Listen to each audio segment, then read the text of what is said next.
Jennifer's fork clinked against her wine glass at exactly 9:30, demanding attention like the entitled princess she'd always been.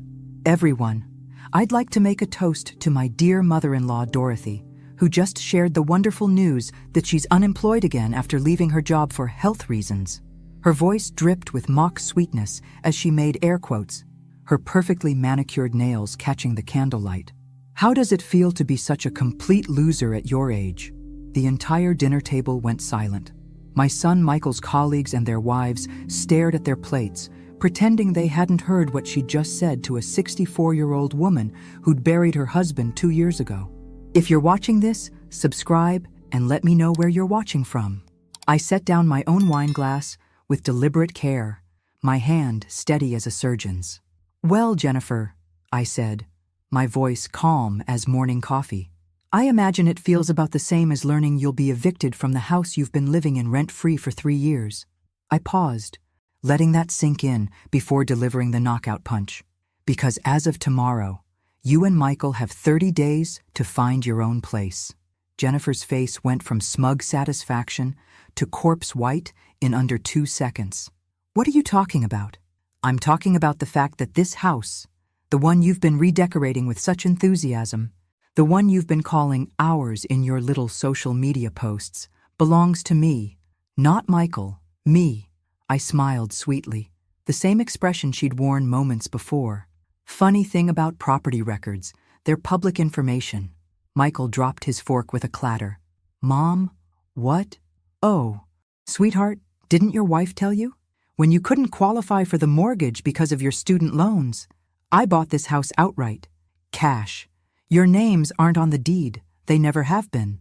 I stood up, smoothing my navy dress.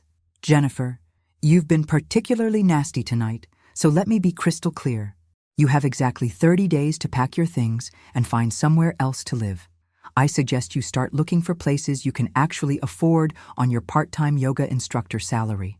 Jennifer's mouth opened and closed like a fish gasping for air. Around the table, Michael's colleagues were suddenly very interested in their dessert plates, though I could see the barely concealed smirks. Nobody liked Jennifer much. She had a talent for alienating people. "You can't just throw us out," she finally managed to stammer. "Actually, I can. It's called being a landlord, dear. Look it up." I gathered my purse and shawl. "Thank you for a lovely evening. Everyone, Michael, we'll talk tomorrow when you've had time to process this. Jennifer, I'd start checking apartment listings if I were you. The rental market's brutal this time of year." And with that, I walked out of my own dining room, leaving behind a woman who'd just learned that karma, much like good wine, was best served at exactly the right temperature. The next morning, I sat in my sunroom with coffee and the newspaper, waiting for the inevitable phone call. It came at 7:15, right on schedule. "Mom, what the hell happened last night?" Michael's voice was strained, exhausted. I could picture him pacing the kitchen of my house, running his hands through his hair the way he'd done since he was 5 years old and in trouble. "Language, Michael. And I think you know exactly what happened. Your wife decided to humiliate me in front of a room full of strangers, so I reminded her of her place in the world. You can't kick us out of our home. It's not your home." "Sweetheart, it never was." I set down my coffee cup with deliberate calm. "Do you remember 3 years ago when you and Jennifer were looking at houses? You were so excited about that little Tudor on Maple Street, but the bank wouldn't approve your mortgage because of your student loan debt." Silence on the other end of the line. "Do you remember how I offered to help?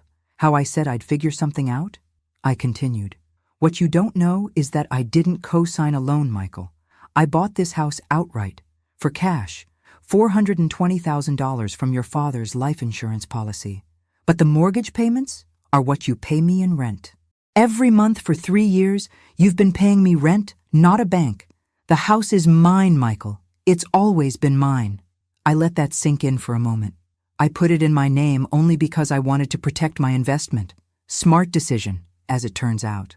"Why didn't you tell us?" There was something in his voice, not anger, but genuine confusion. My son, for all his faults, wasn't cruel like his wife. He was just weak, and weakness could be forgiven. Cruelty could not.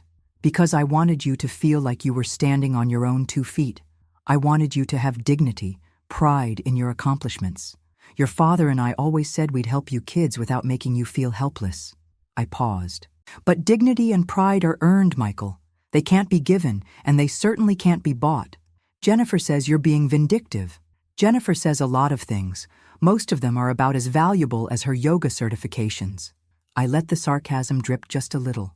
Michael needed to hear it, even if he wasn't ready to accept it yet. She's my wife, Mom. Yes, she is. And I'm your mother. But this isn't about choosing sides, sweetheart. This is about respect, about basic human decency, about the fact that your wife thinks it's acceptable to call your 64-year-old mother a loser in front of a room full of people. The line went quiet for a long moment. When Michael spoke again, his voice was smaller, younger. What do you want us to do? I want you to find your own place. Get qualified for your own mortgage. Build your own life without using me as a safety net you can abuse. I softened my tone, just a fraction. Michael, I love you. I always will. But I won't be treated like a doormat in my own house by a woman who's never worked a full day in her life. And if we can't find a place in 30 days, then you'll figure it out. You're 35 years old, Michael. It's time to act like it. Jennifer showed up at my door at 2 o'clock the next afternoon, dressed in designer athleisure and carrying a bouquet of grocery store flowers. The peace offering routine. I'd seen it before. Dorothy, we need to talk. She pushed past me into the foyer without waiting for an invitation, her yoga-toned body moving with the confident swagger of someone who'd never faced real consequences for her actions. By all means, make yourself comfortable in my house, I said, closing the door behind her. She set the flowers on the entrance table and turned to face me, her expression a practiced blend of remorse and determination.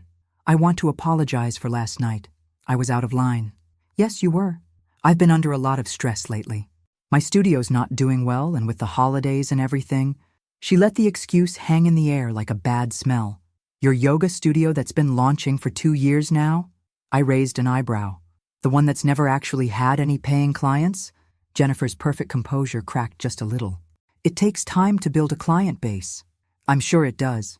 Tell me, how much money have you and Michael invested in this business venture of yours?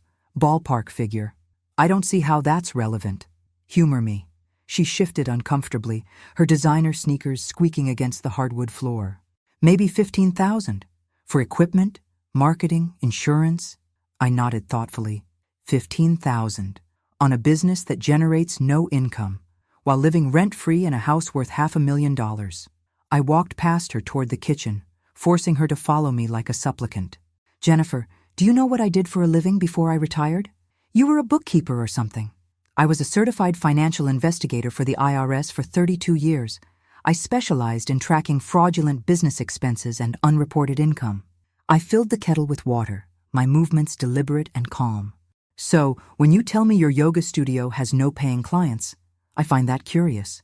Because according to your social media posts, you've been teaching private sessions at some very expensive houses in some very wealthy neighborhoods. The color drained from Jennifer's face. Those are just friends helping me practice. Friends who pay you in cash. Off the books, unreported income. I turned to face her, leaning against the counter. How much cash, Jennifer? Rough estimate. I don't know what you're talking about. I think you do. I think you've been running a very nice little under-the-table business, teaching yoga to bored housewives who pay premium rates for the convenience of not having to drive to a studio. I think you've been making quite a bit of money, actually. You're just not reporting it. Jennifer's hands were shaking now. You can't prove anything. Can't I? Your phone has GPS tracking. Your car has GPS tracking. I have 32 years of experience tracking down tax evaders, and you have the technological sophistication of a teenager. I smiled pleasantly. Plus, your clients post about their sessions on their own social media accounts. They tag you, Jennifer. They thank you by name. They even mention how much they love their private instructor. She sank into one of my kitchen chairs, all pretense abandoned. What do you want? I want you to understand that I'm not some helpless old woman you can push around. I'm not your doormat, and I'm not your meal ticket. I poured hot water over tea bags, the domestic gesture at odds with the steel in my voice. I want you to know that if you ever speak to me the way you did last night again, I won't just kick you out of my house. I'll report your unreported income to the IRS. With documentation. You wouldn't. Try me. Michael appeared at my door that evening, alone. His face was drawn, exhausted, like a man who'd spent the day having very difficult conversations. Jennifer told me about your conversation today. He slumped into the living room chair his father used to occupy, looking older than his 35 years. Did she tell you about her cash business? She said you're threatening to report her to the IRS over a few yoga lessons. I settled into my own chair, studying my son's face. A few yoga lessons that generate unreported income is tax evasion, Michael. It's not a hobby when you're charging $75 an hour. His head snapped up. $75 an hour? You didn't know? I kept my voice gentle. No point in twisting the knife. Michael was finally starting to see what his wife really was. She's been teaching 6 to 8 private sessions a week for the past year.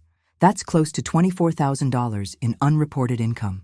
Michael was quiet for a long time, doing the math in his head. She told me she was barely making anything, that the business was failing.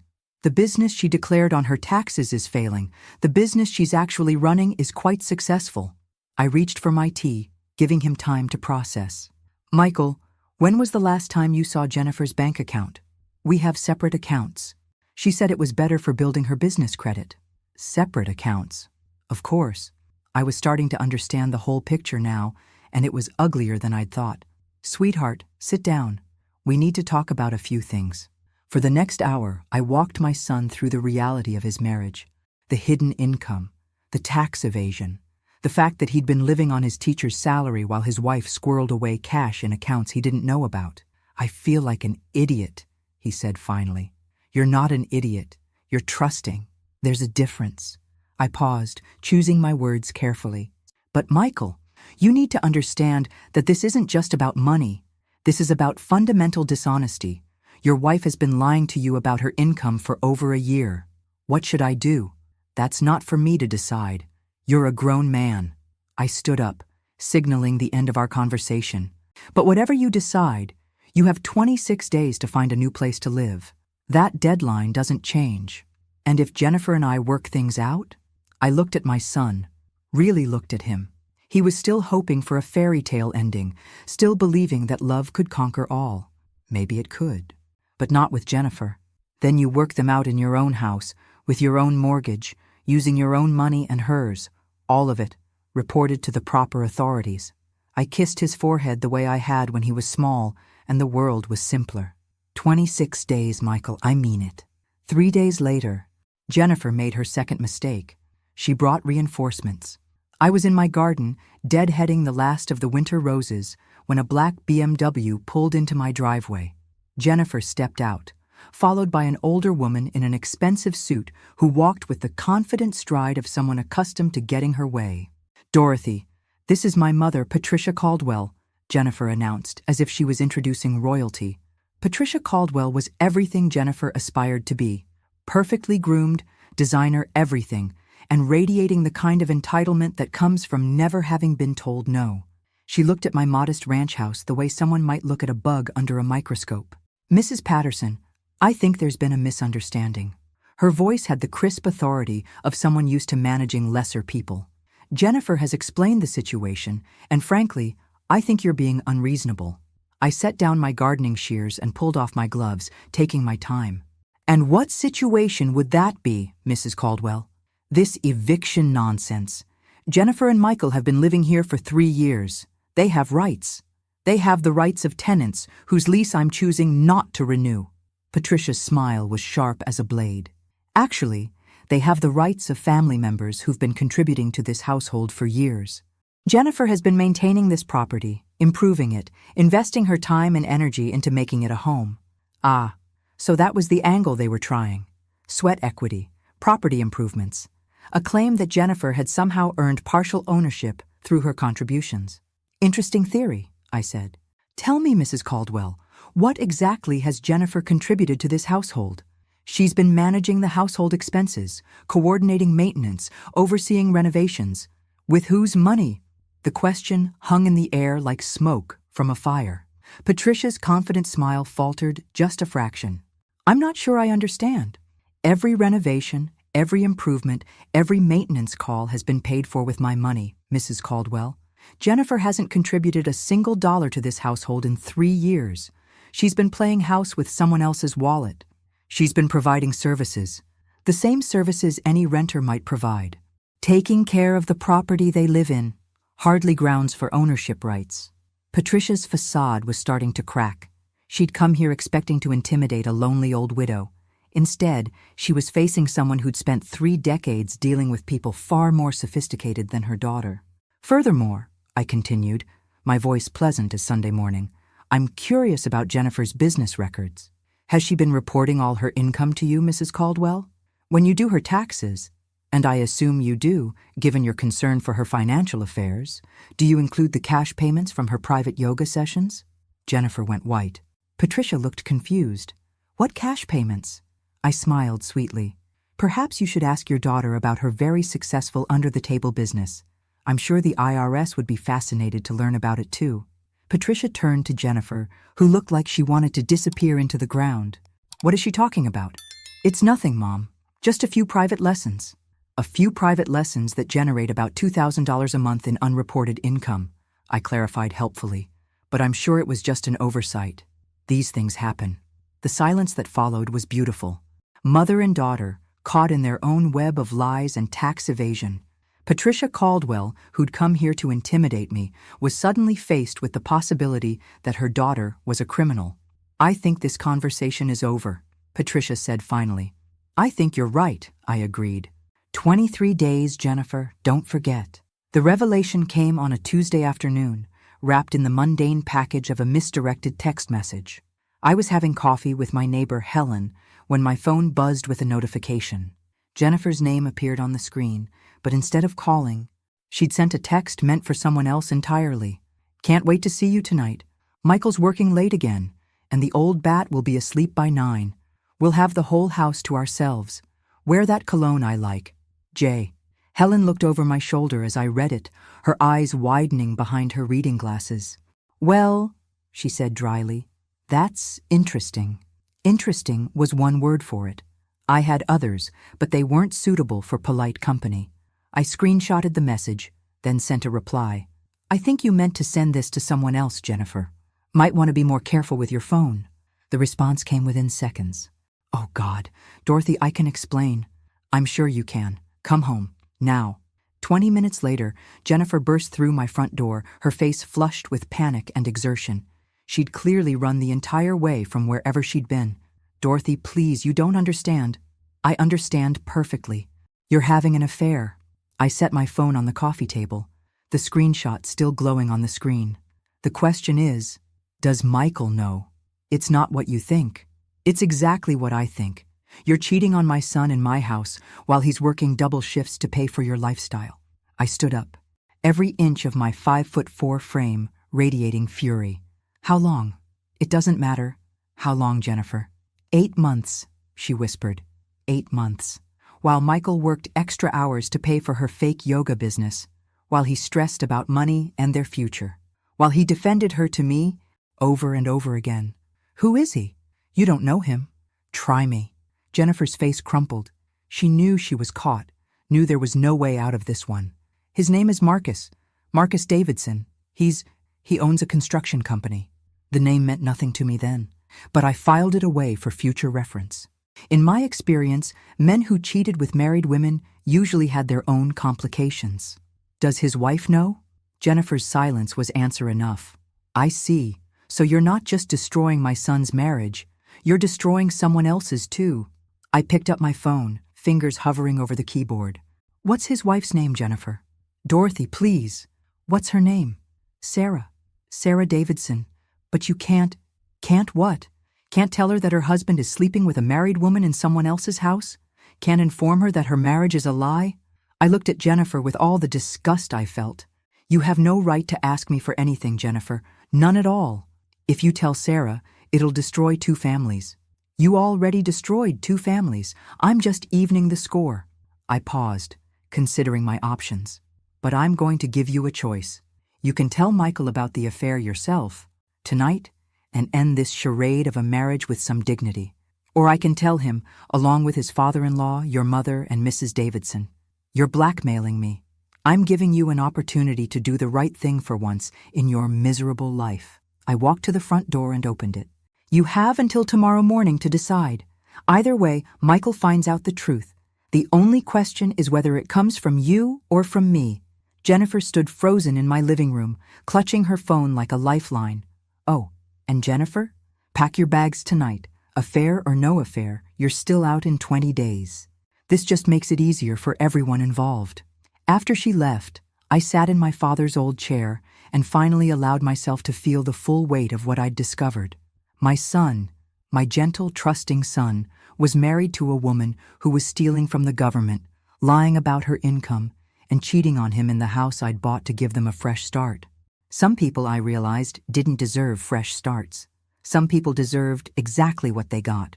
Michael's truck pulled into the driveway at 11:30 that night, earlier than usual.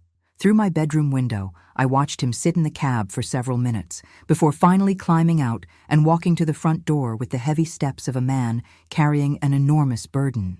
I'd been expecting this conversation since Jennifer left that afternoon. The only question was whether she'd found the courage to tell him herself, or if she'd tried to spin some alternate version of events. The soft knock on my bedroom door told me everything I needed to know. Mom, are you awake? Come in. Sweetheart. Michael looked like he'd aged 10 years in 8 hours. His teacher clothes were wrinkled, his hair disheveled, and his eyes held the shell-shocked expression of someone whose world had just imploded. She told me about Marcus, he said without preamble, sinking into the reading chair beside my bed. I'm sorry you had to hear it from her. Are you? Because Jennifer seems to think you orchestrated this whole thing, that you've been looking for ways to break us up since day one. I studied my son's face in the lamplight. Do you believe that? I don't know what to believe anymore. He rubbed his face with both hands. 8 months, Mom. She's been lying to me for 8 months. About the money, about the business, about everything. I know. How did you know? About the affair, I mean. How long have you suspected?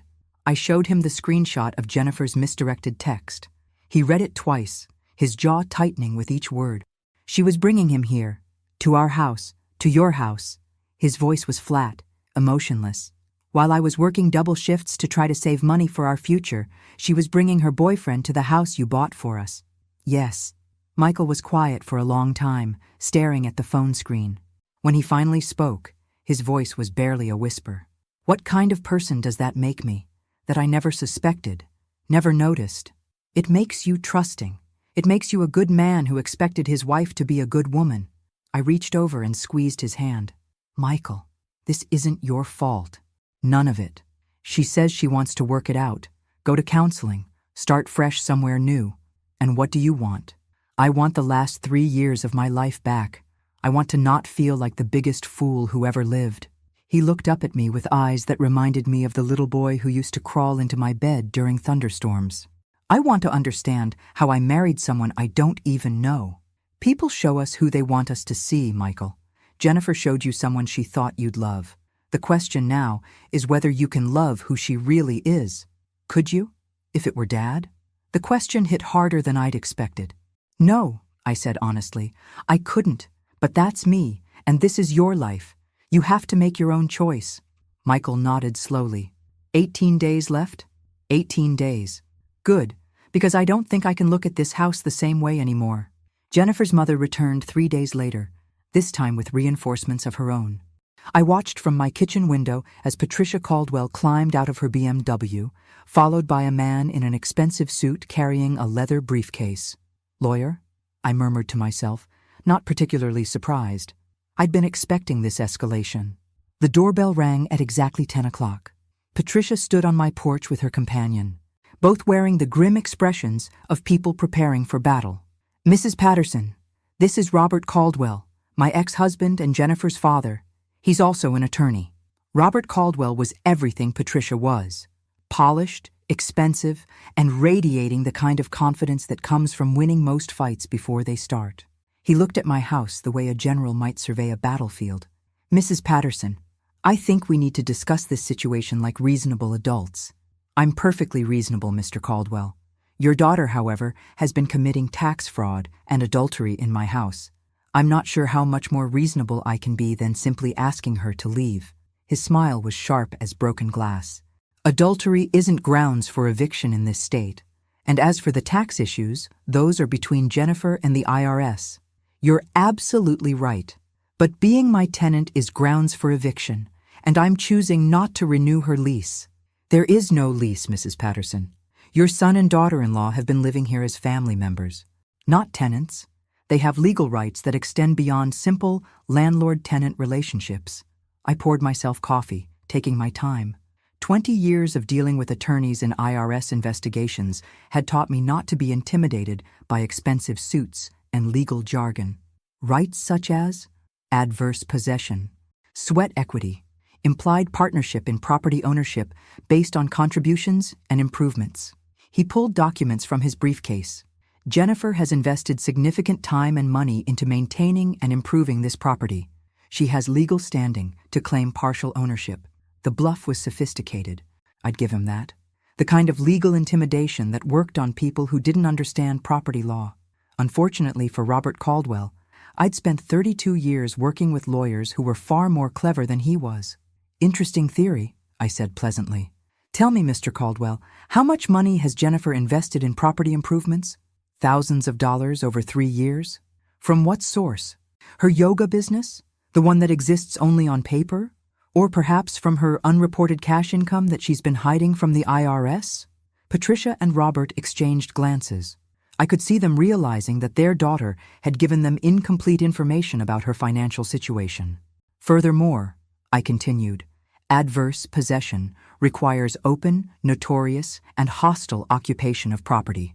Jennifer has been living here with my permission, paying rent, and acknowledging my ownership for 3 years. She has no legal claim to this property whatsoever. Robert's confident smile faltered slightly. The rent arrangement was informal. There's no documentation. Actually, there is. I walked to my desk drawer and pulled out a folder thick with bank records. 3 years of checks made out to Dorothy Patterson with rent, written in the memo line. 12 checks per year for 36 months. All deposited into my personal account. The silence that followed was deafening. Your daughter has been my tenant, Mr. Caldwell. Nothing more, nothing less. And now she's being evicted for cause.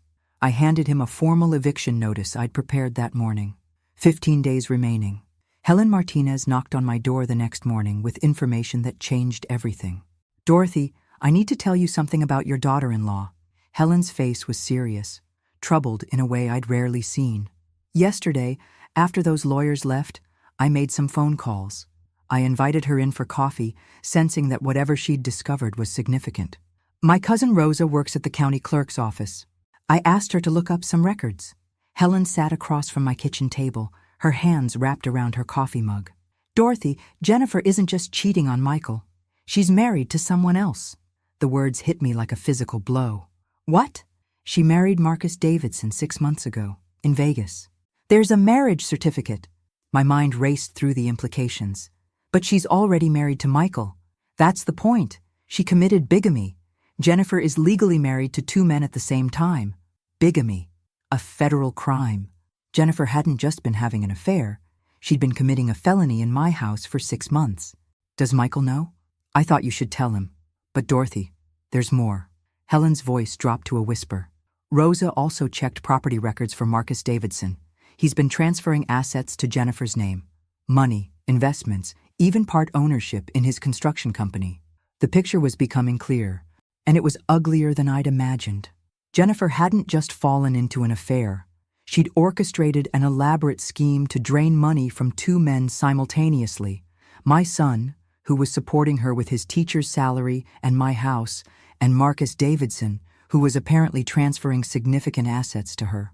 She's been planning this, I said aloud, the pieces clicking into place. The separate bank accounts, the cash business, moving in with us rent-free. She's been building a nest egg with Michael's money and Marcus's assets. There's something else. Marcus Davidson is worth about $3 million. And he's been very generous with his new wife. Helen pulled out a folder of documents Rosa had printed. Property transfers, bank account changes, business partnerships, all dated within the past 6 months. All moving assets from Marcus Davidson to Jennifer Caldwell Davidson. What happened to Marcus's first wife? Sarah? Divorced. 4 months ago. He left her for Jennifer, transferred significant assets during the divorce proceedings, and married Jennifer immediately after the divorce was final. Helen shook her head. Dorothy, this woman is a professional. She didn't just destroy one family, she planned it all out. I stared at the documents spread across my kitchen table. Jennifer wasn't just a cheating wife or a tax evader. She was a criminal who'd committed bigamy, fraud, and systematically destroyed multiple families for financial gain. 12 days left, I said quietly. Are you going to tell Michael? I'm going to tell everyone who needs to know. The investigation that would ultimately destroy Jennifer's carefully constructed world had actually begun 3 weeks earlier, initiated by someone I'd never met. Detective Rachel Morrison of the county sheriff's office called me on Thursday afternoon, but not for the reason I expected. Mrs. Patterson, I understand you may have information regarding Jennifer Caldwell's activities. We're currently investigating financial fraud and bigamy charges filed by Sarah Davidson. It turned out that Sarah Davidson had been building a case against her ex-husband and Jennifer for months. When Marcus had suddenly divorced her and transferred significant assets, she'd hired a private investigator who'd uncovered the bigamy almost immediately. The bigamy charge is clear-cut, Detective Morrison explained during our meeting in my living room. Jennifer married your son in 2021 and married Marcus Davidson in Las Vegas 6 months ago without dissolving her first marriage. But we're also looking at mail fraud, wire fraud, and tax evasion. I provided everything I documented: the marriage certificates Helen had found, the hidden income evidence, the property transfers, the timeline of Jennifer's lies. Detective Morrison listened carefully, adding my evidence to what was clearly already a substantial case. Mrs. Patterson, we've been watching Jennifer for 2 weeks. We have financial records showing she's been operating what amounts to a marriage fraud scheme. Your family wasn't her first target. That revelation hit me like a physical blow. What do you mean? We found evidence that Jennifer researched several families as potential targets over the past 18 months before she focused on your son. Wealthy widows with unmarried children, specifically. Your family fit a profile she was targeting systematically. The full scope of Jennifer's scheme was breathtaking in its cold calculation. She hadn't just stumbled into crime. She'd planned to systematically target families like mine for over a year before she ever met Michael. We'll be making arrests tomorrow, Detective Morrison said. Both Jennifer and Marcus are being charged with federal crimes. The evidence is overwhelming. That evening, I told Michael everything. About the investigation, about Jennifer's systematic targeting of our family, about the fact that their entire relationship had been a calculated fraud from the beginning. He listened in silence as I explained how Jennifer had researched our family, planned their meeting, orchestrated their relationship with the ultimate goal of gaining access to my wealth. When I finished, he sat quietly for several minutes, processing the magnitude of what he'd learned. So nothing was real, he said finally. Not one moment of our 3-year marriage was genuine. I'm sorry, sweetheart. Don't be. This actually makes it easier. He looked up at me with something that might have been relief. For months, I've been wondering what I did wrong, how I failed as a husband. Now I know I didn't fail. I was just the target of a professional criminal. 3 hours later, I watched from my front window as police cars surrounded my house.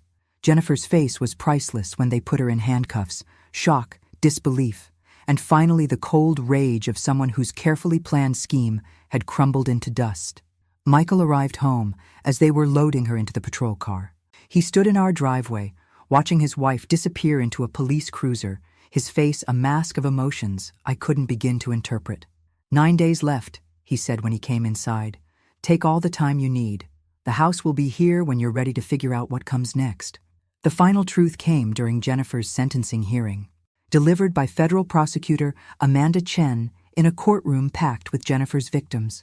Your Honor, the defendant operated a sophisticated marriage fraud scheme for over 2 years, targeting widowed women and their adult children across 3 states. The Patterson family was victim number 7. 7 families. Jennifer had destroyed 7 families before she got to mine. Michael and I sat in the gallery, listening as the prosecutor outlined the full scope of Jennifer's crimes. Financial fraud, bigamy, tax evasion, identity theft. The charges went on for 20 minutes. The defendant would research wealthy families, identify vulnerabilities, and then systematically infiltrate them through romantic relationships with family members. She would establish financial dependency, gain access to family resources, and then commit bigamy with wealthier targets while maintaining her original marriages for continued financial support. The courtroom was silent as the prosecutor explained how Jennifer had stolen over $2.3 million from her victims across 3 states. How she'd married 4 different men simultaneously at one point. How she'd left a trail of destroyed families and broken lives in her wake. The Patterson family was fortunate, the prosecutor continued.